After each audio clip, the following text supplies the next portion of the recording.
Good afternoon. Good afternoon, all of you. Good afternoon, ma'am. Good afternoon. Good afternoon, ma'am. Good afternoon, beta. Good afternoon. All of you, good afternoon. अच्छा, मैं आप लोगों से सबसे पहले एक बात पूछती हूँ बेटा। फिर कल आप लोग का अटेंडेंस थोड़ा कम था संडे ऑनलाइन टेस्ट में। क्यों बेटा? सब कोई क्यों नहीं अपियर होते हैं? क्यों नहीं एग्ज़ाम देते हैं संडे ऑनलाइन टेस्ट? देना चाहिए ना, उसी से आपका अटेंडेंस बनेगा। ठीक है, चलिए बेटा, आज हम लोग को मोरल एड पढ़ना है। All of you take out your moral ed book. हाँ, take out your moral ed book. हम लोग पिछले क्लास में क्या पढ़े थे बेटा?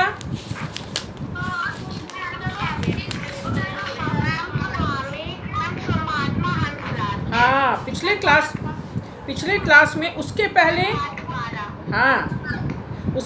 हम लोग पढ़े थे महात्मा हंसराज, और आज हम लोग पढ़ेंगे स्वामी दर्शनानंद के विषय में।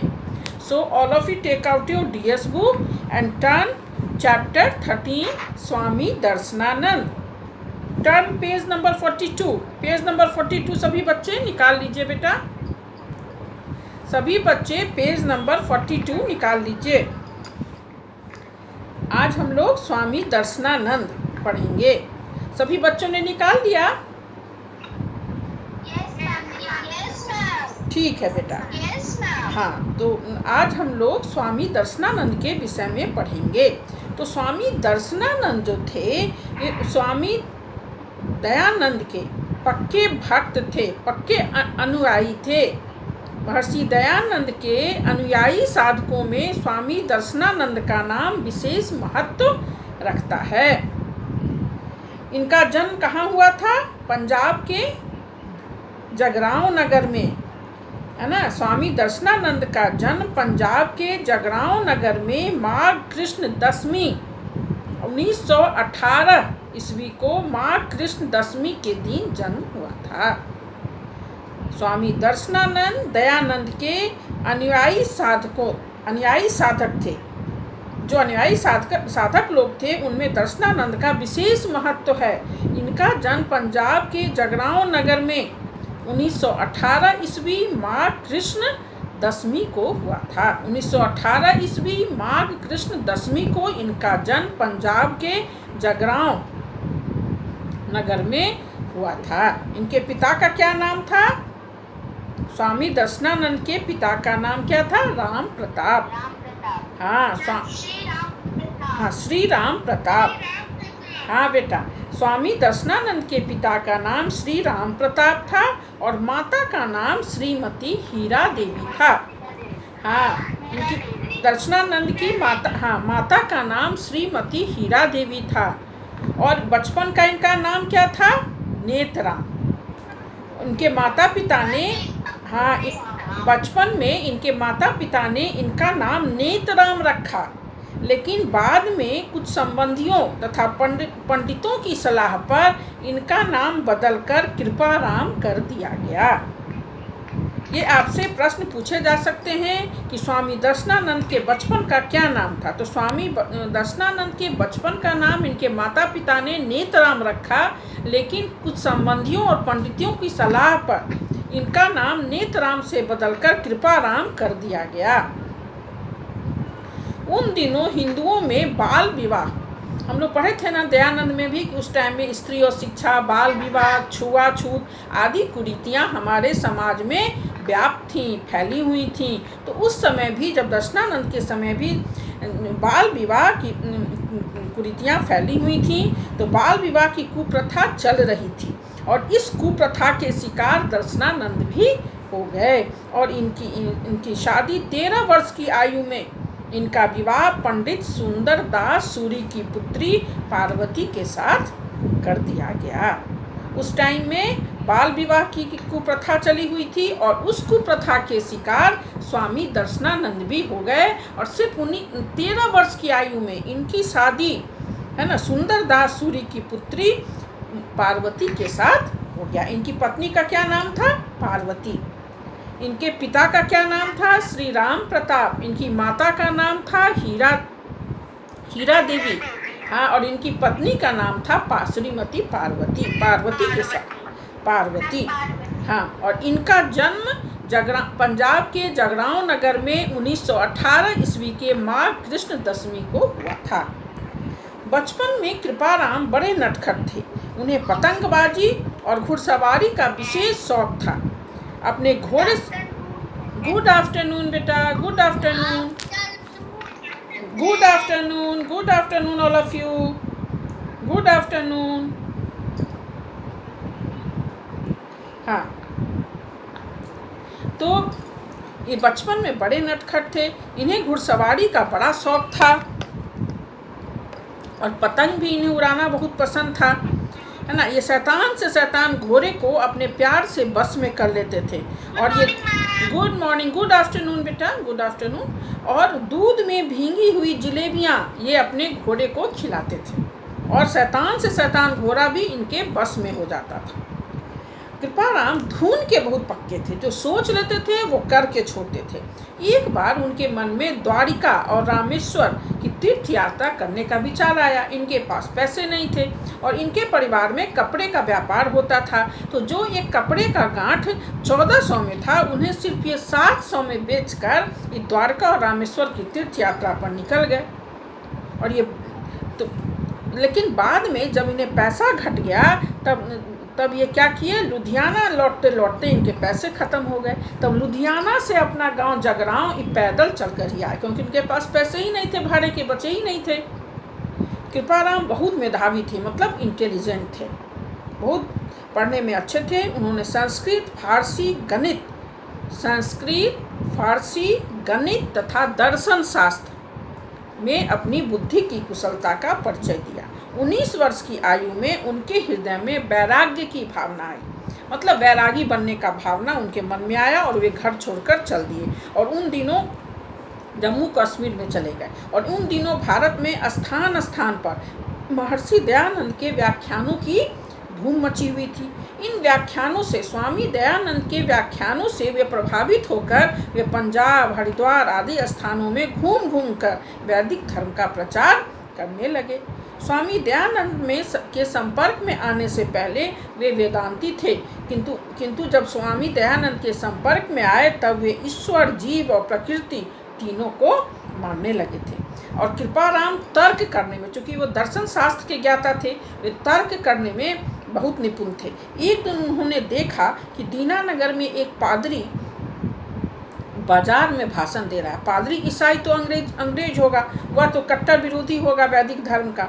वे बात बात में उनके साथ भिड़ गए और उनकी बातों का खंडन करने लगे। पादरी की बातों का उनके पिता तो खंडन करने लगे। इसी समय वो तो चूँकि घर से भागे हुए थे, तो जब वे उनके पादरी से बहस कर रहे थे और उनके का विरोध कर रहे थे, तो अचानक उनके चाचा जी थे, उनका नाम था जयराम, वे उधर से गुजर रहे थे। उनकी नज़र स्वामी दर्शनानंद पे पड़ी। वे जाके उनके पिता को बोले तो पिता उन्हें पकड़कर फिर वापस घर ले गए। उन्होंने उनके पिता को भी बुला लिया और घर लौटने को राजी कर लिया। घर रहकर कृपाराम महर्षि दयानंद के ग्रंथों का व्याख्यान करने लगे। महर्षि दयानंद ने बहुत से ग्रंथों का, जिसमें उनका एक सबसे फेमस उनकी किताब कौन सी है? सत्यार्थ प्रकाश। हाँ, सत्यार्थ प्रकाश। हाँ, दयानंद के ग्रंथों का स्वाध्याय करने लगे। इसी समय उनका परिचय आर्य प्रतीक पंडित लेखराम के साथ हुआ। लेखराम भी आर्य समाज के पक्के भक्त थे। कुछ दिनों बाद वे पुनः कश्मीर, कौन? दर्शनानंद एक बार तो गए ही थे, तो उनके चाचा पकड़ कर ले आए उनके पिता। फिर वे जम्मू कश्मीर की ओर चल पड़े, झेलम के स्रोत की तलाश में। घूमते घूमते वे रावलपिंडी और पेशावर आदि स्थानों पर घूमे। किसी तरह उनके संबंधियों को उनका पता चल गया कि और वे फिर पकड़ कर उन्हें वापस घर ले आए। बड़े आग्रह पर कृपाराम व्यापार, जो उनके घर में व्यापार होता था कपड़ों का, उसमें उनमें हाथ बटाना शुरू कर दिया। उनकी दुकान अमृतसर में माल दरवाजे के पास थी। पहले दुकान कोई मशहूर नहीं थी, बहुत साधारण सी दुकान थी, पर इन्होंने अपनी दुकान के लिए कुछ नियम बनाए। क्या किए? ये समान भाव रखकर सस्ते दामों में कपड़ा बेचना शुरू कर दिए, कपड़ों का दाम कम कर दिए। ये सस्ते दामों में कपड़े बेचना शुरू किए। परिणाम यह हुई कि इनके दुकान में भीड़ बढ़ने लगी, बहुत भीड़ हो गई। रात रात तक लोग इनके दुकान से नहीं हटते थे। लोग किसी तरह इन्हें ज़बरदस्ती दुकान से उठाकर घर लाते थे इनके घर वाले। और ये वैदिक धर्म का, जो कि दयानंद के संपर्क में आने के बाद ये वैदिक धर्म का प्रचार प्रसार करने लगे। पंडित कृपाराम ने इधर उधर घूमकर व्याख्यान देने और ट्रैक्ट लिखने का काम शुरू किया वैदिक धर्म का। जहाँ भी पादरी साहब को ईसाईयत का प्रचार करते देखते वहाँ पहुँच जाते। उन्होंने निजी खर्च से एक उपदेशक की भी नियुक्ति कर ली थी।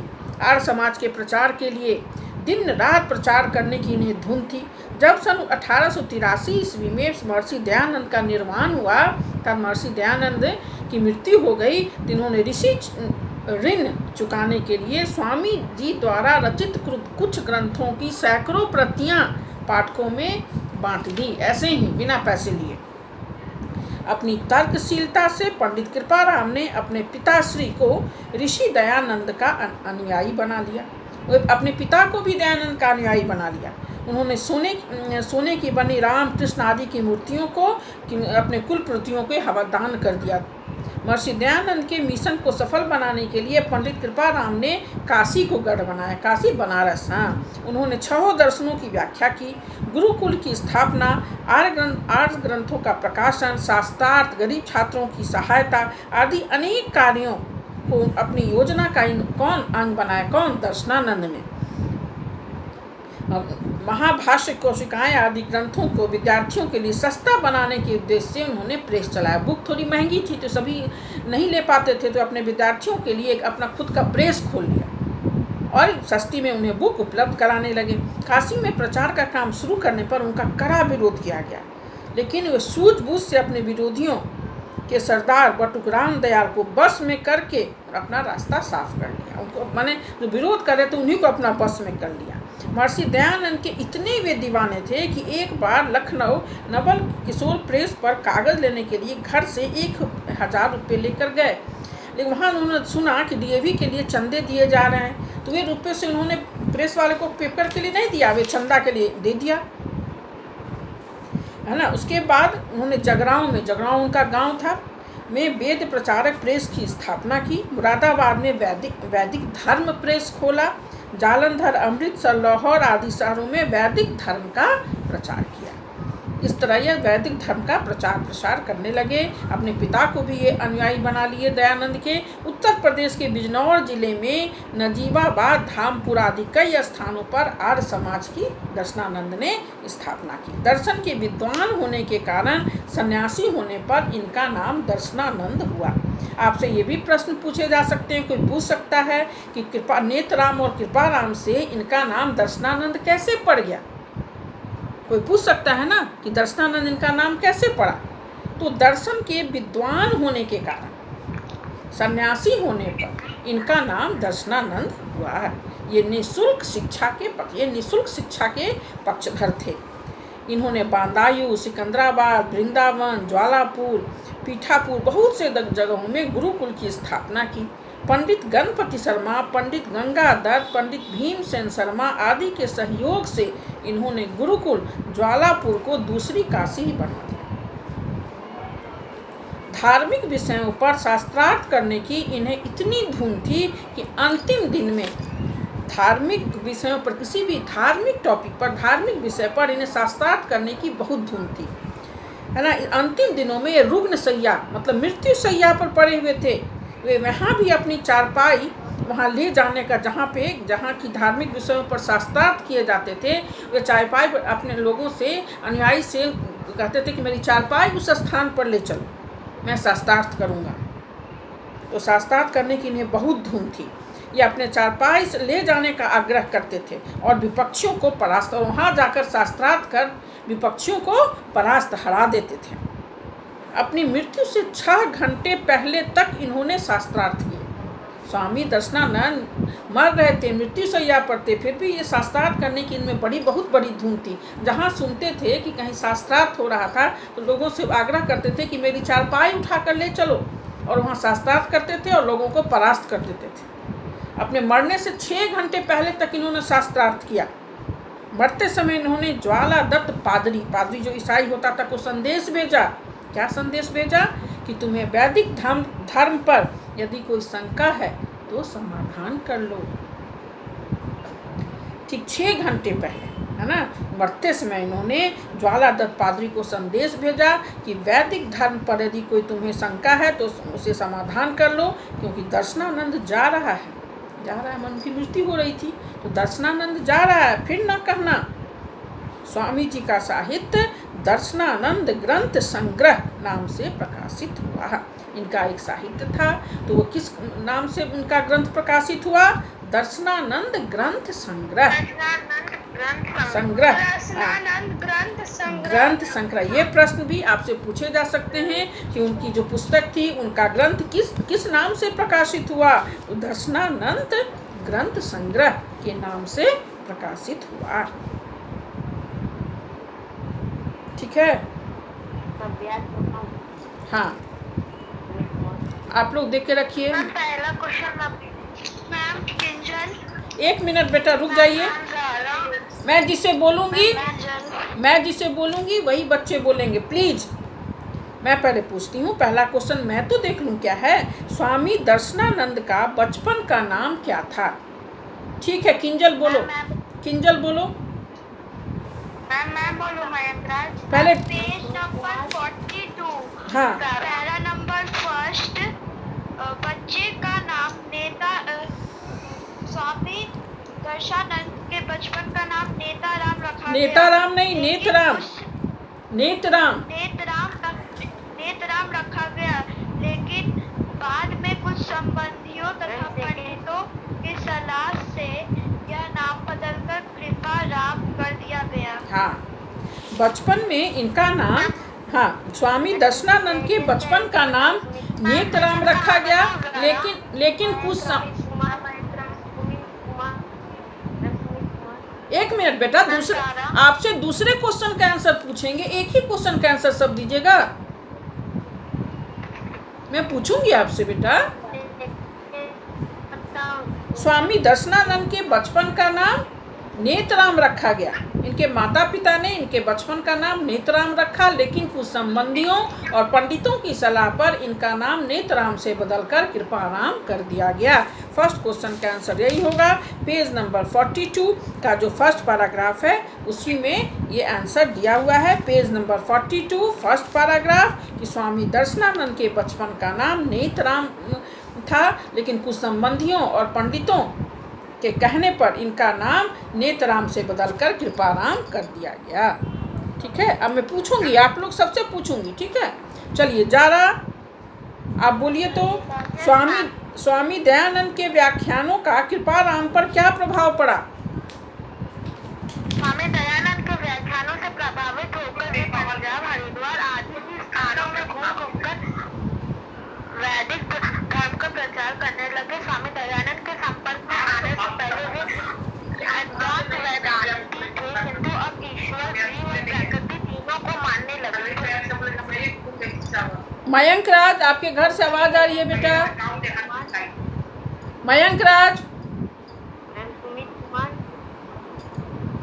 ये आवाज आ रही है घर से, आप लोग अपना माइक बंद कर लीजिए, अच्छा नहीं लगता है ना बेटा। हाँ सुमित बोलो, सेकेंड क्वेश्चन का ही आंसर तुम फिर से बोलो। बोलो बेटा। स्वामी दयानंद के व्याख्यानों का कृपाराम पर क्या प्रभाव पड़ा? मैम इसका आंसर होगा स्वामी दयानंद के व्याख्यानों का कृपाराम पर यह प्रभाव पड़ा। Ma'am page number 43, ma'am second para. हाँ, page number 43 second paragraph. Ma'am 7th line. हाँ, ma'am 7th line. Ma'am Swami Dayanand के व्याख्यानों का कृपाराम पर यह प्रभाव पड़ा कि वे पंजाब, हरिद्वार आदि स्थानों से घूमकर वैदिक धर्म का प्रचार करने लगे। हाँ ठीक है। स्वामी दयानंद के संपर्क में आने से पहले ये भी लिख सकते हैं वे अद्वैत वेदांती थे, किंतु अब ईश्वर, जीव और प्रकृति तीनों को मानने लगे थे। पेज नंबर 43 का सेकेंड पैराग्राफ में को answer 2 question number 3। Question number 3 क्या है देखो। क्वेश्चन नंबर 3 है, महर्षि दयानंद का निर्वाण होने पर इन्होंने ऋषि ऋण चुकाने के लिए क्या किया? निर्वाण मीन्स मृत्यु। कौन? मैम मन्नत। हाँ मन्नत बोलो। मैम मन्नत। Ma'am page number 44। हाँ मैम मैम पेज नंबर 44 हाँ सेकंड पैरा। हाँ ठीक है बेटा, मैम बोलिए। 6th line. हाँ बोलिए। 6th लाइन, महर्षि दयानंद का निर्वाण हुआ तो इन्होंने ऋषि ऋण चुकाने के लिए स्वामी जी द्वारा रचित कुछ ग्रंथों की सैकड़ों प्रतियां पाठकों में बांट दी। हाँ वेरी गुड। 3rd का आंसर। हाँ क्वेश्चन नंबर 3rd का आंसर, अभी भी बच्चे आ रहे हैं। हाँ क्वेश्चन नंबर 3rd का आंसर बेटा पेज नंबर 44 का 2nd पैराग्राफ में है कि महर्षि दयानंद का निर्वाण होने पर, देखिए नीचे 2nd पैराग्राफ के लास्ट से एक लाइन ऊपर है, निर्वाण होने पर इन्होंने ऋषि ऋण चुकाने के लिए स्वामी जी द्वारा रचित कुछ ग्रंथों की सैकड़ों प्रतियां पाठकों में बांट दी। क्यों? उनके प्रचार प्रसार के लिए। ठीक है। क्वेश्चन नंबर 4, मुसलमानों और ईसाइयों आदि से शास्त्रार्थ करने की उन्हें बड़ी धुन थी, इसका पता कैसे चलता है? कौन बोलेगा? बोलिए। मयंक राज, आप क्वेश्चन 4 का आंसर बोलेंगे? मुसलमानों और ईसाइयों आदि से शास्त्रार्थ करने की उन्हें बड़ी धुन थी, इसका पता कैसे चलता है? मयंक राज। मैम कहना से मन्नत। हाँ बोलो मन्नत। Ma'am page number 45। हाँ 2nd पैरा। हाँ बोलो। धार्मिक पर शास्त्रा करने की इन्हें इतनी धूम थी कि अंतिम दिनों में रुग्णसैया, हाँ भी ये वहाँ अपनी चारपाई ले जाने का आग्रह करते थे और विपक्षियों को परास्त करते थे। अपनी मृत्यु से 6 घंटे पहले तक इन्होंने शास्त्रार्थ किए। हाँ वेरी। 4th का आंसर। क्वेश्चन नंबर 4 का आंसर पेज नंबर 45 का लास्ट ही पैराग्राफ कर सकते हो, या 2nd पैराग्राफ या लास्ट पैराग्राफ में बेटा दिया हुआ है कि धार्मिक विषय मुसलमान और ईसाइयों आदि से शास्त्रार्थ करने की उन्हें बड़ी धुन थी। इसका पता चलता है कि मरते समय इन्होंने ज्वालादत्त पादरी को संदेश भेजा कि तुम्हें वैदिक धर्म पर यदि कोई शंका हो तो समाधान कर लो। दर्शनानंद जा रहा है, फिर न कहना। पेज नंबर 45 का 2nd पैराग्राफ का लास्ट 3-4 लाइन। हाँ बेटा बोलो, बोलो बेटा। हाँ मुसल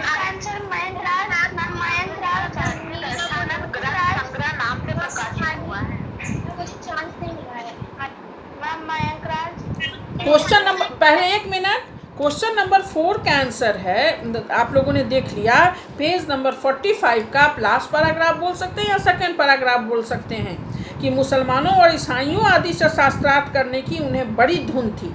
तो इसका पता कैसे चलता है? तो मुसलमानों और ईसाइयों से शास्त्रार्थ करने की इन्हें बड़ी धुन थी, इसका पता चलता है कि मरते समय इन्होंने ज्वालादत्त पादरी को संदेश भेजा कि तुम्हें वैदिक धर्म पर यदि कोई शंका हो तो समाधान कर लो। दर्शनानंद जा रहा है, फिर न कहना, बाद में न कहना। ये होगा आंसर क्वेश्चन नंबर 4 का आंसर। आप लिख लीजिए बेटा, पेज नंबर 45 का 2nd पैराग्राफ का 4थे लाइन से लेके 7वें लाइन तक हो गया। अब चलिए क्वेश्चन नंबर 5। Question number 5। हाँ मयंक राज, 1 मिनट। Honey Kumari please. देखो बेटा, हल्ला नहीं होना चाहिए, फिर मैं रिमूव करूंगी तो बोलोगे रिमूव करती है मैं। 1 बाय 1 पूछिए, जिससे मैं बोलती हूँ आप जवाब दीजिए, है ना। स्वामी दर्शनानंद का साहित्य किस नाम से प्रकाशित हुआ है? मयंक बोलो। मैम स्वामी जी का साहित्य दर्शनानंद ग्रंथ संग्रह नाम से प्रकाशित हुआ। हाँ, स्वामी दर्शनानंद का साहित्य दर्शनानंद ग्रंथ संग्रह के नाम से प्रकाशित हुआ है। पेज नंबर 45 का last line. Page number 45 last line, Swami का साहित्य, स्वामी दर्शनानंद का साहित्य दर्शनानंद ग्रंथ संग्रह के नाम से प्रकाशित हुआ है। ठीक है। और 1 मिनट बेटा, जिस क्वेश्चन का मैं आंसर पूछती हूँ तो उसका जब बहुत बच्चे नहीं जवाब देते हो, एक साथ सब नहीं बोलिए, अच्छा नहीं लगता है। जारा, चलो तुम क्वेश्चन नंबर 4 का आंसर दो। Okay ma'am. क्वेश्चन नंबर 4, मुसलमानों और ईसाइयों आदि से शास्त्रार्थ करने की उन्हें बड़ी धुन थी, इसका पता कैसे चलता है? हाँ, धार्मिक विषयों पर शास्त्रार्थ करने की देखो बेटा 1 मिनट, जारा 1 मिनट, जब बोल रहे हैं तो ध्यान दो। शुरू से लिखने की जरूरत नहीं है, यहाँ पर स्पेशली बोला है कि मुसलमानों और ईसाइयों आदि से, तो आप पूरा नहीं भी लिखिएगा ना तो देखिए, लीजिएगा कि मरते समय इन्होंने ज्वाला दत्त पादरी को संदेश भेजा, और ऊपर भी लिख सकते हैं कि मुसलमानों और ईसाइयों आदि से शास्त्रार्थ करने की इन्हें बड़ी इतनी धुन थी कि अंतिम दिनों पे ये रुग्ण शैया पर पड़े रहते थे, और जब शास्त्रार्थ होते थे तो लोगों से आग्रह करते थे कि मेरी चारपाई उस शास्त्रार्थ की जगह पर ले चलो। और मरते समय इन्होंने ज्वाला दत्त, इसको थोड़ा शॉर्ट में अपने लैंग्वेज में आप लिखेंगे, ज्वाला दत्त पादरी को संदेश भेजा कि तुम्हें वैदिक धर्म पर यदि कोई शंका हो तो समाधान कर लो, दर्शनानंद जा रहा है, फिर न कहना। इसे आप अपने लैंग्वेज में लिखेंगे कि धार्मिक विषयों पर मुसलमानों और ईसाइयों आदि से शास्त्रार्थ करने की इतनी धुन थी कि जब ये मृत्यु की शैया, रुग्ण शैया पर भी थे तो अपनी चारपाई को उस शास्त्रार्थ की जगह ले जाने के लिए कहते थे, और वहाँ शास्त्रार्थ में विरोधियों को परास्त भी करते थे, माने हरा देते थे। और मरते समय इन्होंने ज्वाला दत्त पादरी को संदेश भेजा कि तुम्हें यदि वैदिक धर्म पर यदि कोई शंका हो तो समाधान कर लो, क्योंकि दर्शनानंद जा रहा है, बाद में मत कहना। ठीक है। मान लो इस अभ्यास में ये क्वेश्चन तो नहीं है, लेकिन आपसे कोई क्वेश्चन पूछ सकता है कि दर्शनानंद का नाम, कृपाराम का नाम दर्शनानंद क्यों पड़ा? कौन जवाब दोगे? ऋषभ 7। हाँ बोलो, हाँ बोलो बेटा। दर्शन के विद्वान, एक बोलने दो उसको। हाँ बोलो बेटा। दर्शन के विद्वान होने के कारण सन्यासी होने पर इनका नाम दर्शनानंद हुआ। हाँ वेरी गुड। मान लो इस अभ्यास में नहीं है, लेकिन ये क्वेश्चन पूछ सकता है कि स्वामी दर्शनानंद का नाम दर्शनानंद कैसे पड़ा? तो दर्शन के विद्वान होने के कारण और सन्यासी होने पर इनका नाम दर्शनानंद पड़ा।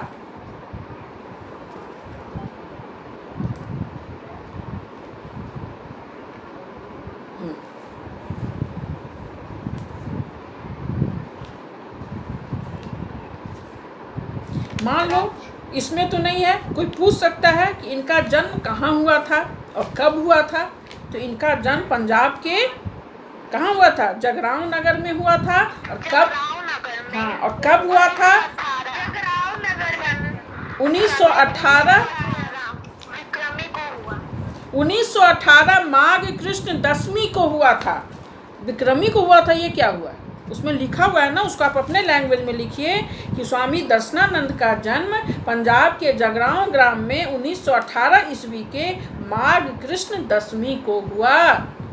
ये लिख लीजिए, स्वामी दर्शनानंद का जन्म 1918 माघ कृष्ण दशमी को पंजाब के जगरांव ग्राम में हुआ। इनके पिता का क्या नाम था? इनके पिता का नाम राम प्रताप था, और इनकी माता का क्या नाम था? हीरा देवी। इनकी हाँ, और इनकी शादी कितने वर्ष में हुई? 13। हाँ, तो महर्षि दयानंद की शादी मात्र 13 वर्ष की उम्र में कर दी गई। और इनकी पत्नी का क्या नाम था? पार्वती। हाँ, सुंदरदास सूरी की पुत्री पार्वती से इनका विवाह करा दिया गया 13 वर्ष की आयु में ही। ये भी प्रश्न मान लो आपसे ये भी कोई प्रश्न पूछ सकता है कि स्वामी दर्शनानंद का नाम दर्शनानंद क्यों पड़ा? इनका जन्म कहाँ और कब हुआ? इनकी माता पिता का क्या नाम था? इनकी पत्नी का क्या नाम था? अभ्यास में नहीं दिया है, लेकिन इसको आप पढ़ लीजिए। इनके पिता का नाम क्या था? राम प्रताप, और माता का नाम हीरा देवी। इनका विवाह 13 वर्ष की आयु में हुआ, और इनकी पत्नी का नाम पार्वती था। इनका जन्म पंजाब के जगरांव ग्राम में 1918 के माघ कृष्ण दशमी को हुआ था। हाँ बोलिए बेटा, क्या बोल रहे हैं, बोलिए। मैम सेकंड क्वेश्चन नंबर एक बार रिपीट कर दीजिए ना। सेकेंड क्वेश्चन क्या है बेटा? स्वामी दयानंद के व्याख्यानों का कृपाराम पर क्या प्रभाव पड़ा? ये बेटा आप पेज नंबर 43 का सेकेंड पैराग्राफ, ठीक है, सेकेंड पैराग्राफ में लाइन भी मैं बोल देती हूँ, 1 2 3 4 5 6 7 लाइन में देखिए। पेज क्वेश्चन आंसर नंबर 2 है, page number 43 second paragraph 7th line से शुरू है कि स्वामी दयानंद, यहाँ सिर्फ इन व्याख्यानों का है, लेकिन आप लिख सकते हैं है ना, कि भारत में महर्षि दयानंद के व्याख्यानों की धूम मची हुई थी और इन व्याख्यानों से प्रभावित होकर वे पंजाब, हरिद्वार आदि स्थानों में घूम घूम कर, मतलब स्वामी दयानंद के व्याख्यानों का कृपाराम पर क्या असर पड़ा? तो स्वामी दयानंद के व्याख्यानों का कृपाराम पर ये असर पड़ा कि वे उन व्याख्यानों से प्रभावित होकर पंजाब, हरिद्वार आदि स्थानों में घूम घूम कर वैदिक धर्म का प्रचार करने लगे। स्वामी दयानंद के संपर्क में आने से पहले वे अद्वैत वेदांती थे, किंतु अब वह ईश्वर, जीव और प्रकृति तीनों को मानने लगे थे। तो क्वेश्चन नंबर 2 का आंसर है बेटा पेज नंबर 43 का सेकेंड पैराग्राफ, लाइन 6-7 लाइन से स्टार्ट होकर लास्ट तक, ठीक है। बचपन का नाम नेतराम था, लेकिन कुछ संबंधियों और पंडितों के कहने पर कृपाराम कर दिया गया। उनके व्याख्यानों का असर ये पड़ा कि वह पंजाब, हरिद्वार जगह जगह घूमकर वैदिक धर्म का प्रचार करने लगे और उनके संपर्क में आने से पहले वे अद्वैत वेदांती थे, बाद में ईश्वर, जीव और प्रकृति तीनों को मानने लगे। महर्षि दयानंद का निर्वाण होने पर इन्होंने ऋषि ऋण चुकाने के लिए क्या किया? तो पेज नंबर 44 का सेकेंड पैराग्राफ में इसका आंसर दिया हुआ है। इन्होंने उनकी बहुत सी द्वारा रचित कुछ ग्रंथें सैकड़ों प्रतियां पाठकों में बांट दी। क्वेश्चन नंबर 4 का है, पेज नंबर 45 का लास्ट पैराग्राफ में है कि मुसलमानों और ईसाइयों आदि से शास्त्रार्थ करने की जो धुन थी, इनका पता कैसे लगता है? तो इनका पता यही लगता है कि वे जब मृत्यु की शैया पर भी थे तो उनसे शास्त्रार्थ करने के लिए अपनी चारपाई वहाँ ले जाने के लिए कहते थे और वहाँ उन लोगों को परास्त भी करते थे। और एकदम ठीक मरते समय वे ज्वालादत्त पादरी को संदेश भेजा कि तुम्हें वैदिक धर्म पर यदि कोई शंका है तो शंका का समाधान कर लो, दर्शनानंद जा रहा है। लास्ट क्वेश्चन है, स्वामी दर्शनानंद का साहित्य किस नाम से प्रकाशित हुआ? तो स्वामी दर्शनानंद का साहित्य दर्शनानंद ग्रंथ संग्रह के नाम से प्रकाशित हुआ। क्वेश्चन नंबर 5 का आंसर लास्ट लाइन में, पेज नंबर 45 लास्ट लाइन में दिया हुआ है, ठीक है बेटा।